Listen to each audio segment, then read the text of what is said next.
Recover होतं 20% शिल्लक.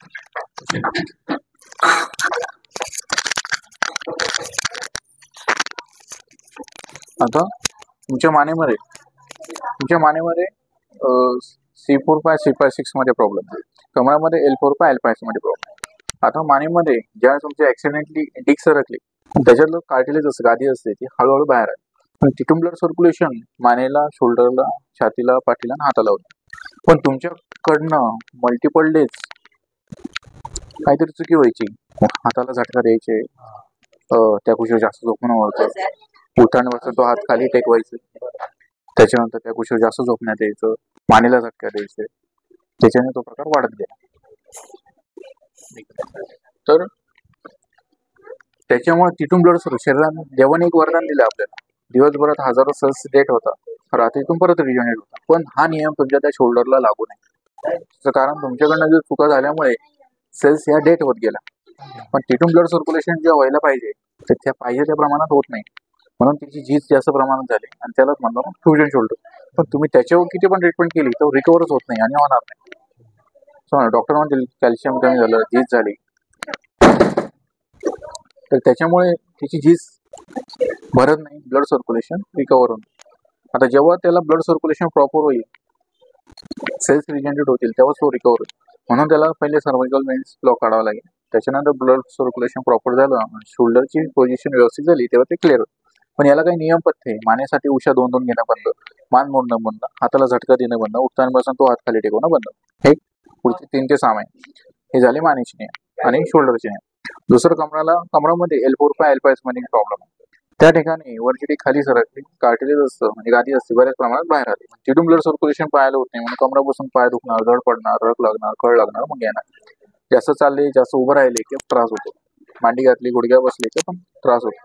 आता जेव्हा जी डिस्क सेट होईल, कार्टिलेज लेवलला जाईल, तेव्हा ते क्लिअर होईल. पण 1-2 दिवसात होत नाही, त्याला 10 दिवसाची प्रोसेस असते.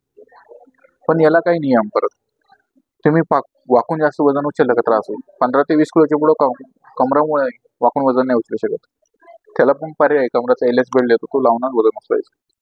दुसरं पालतं नाही झोपता येणार, कमराला झटका बसला, अशा गोष्टी चालणार नाही, त्यालाच म्हणतात सायटिका प्रॉब्लेम. एकदा डिस्क सेट झाली, कार्टिलेज लेवलला आले, ठीक आहे, एक 10 दिवसाची प्रोसेस असते. झोपा पालतं,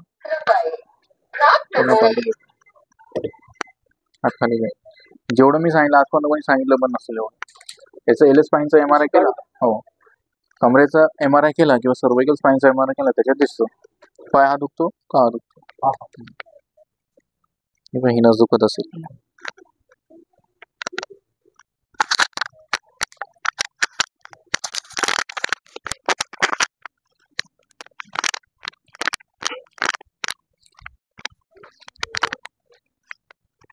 रिकवर होतं 20% शिल्लक. हा, ते 20% साठी हे नियम महत्वाचे. काम काय असतं, थोडी लोक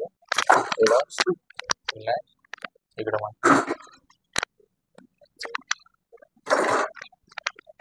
खुशी अशी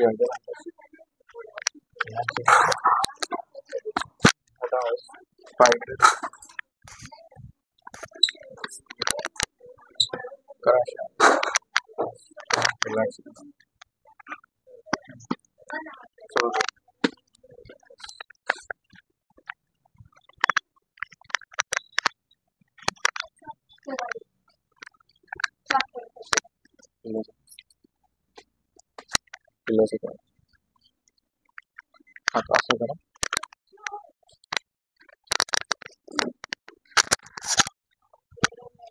जाऊ खाली,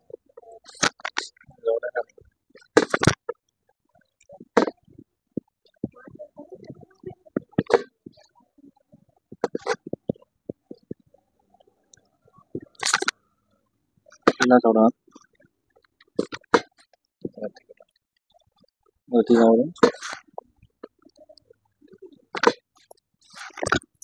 रिलॅक्स एकदम,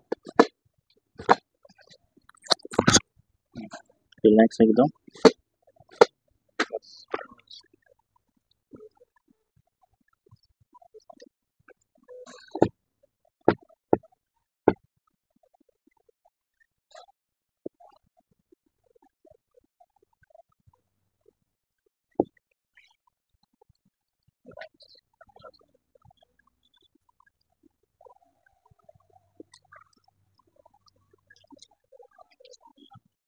सांगतो.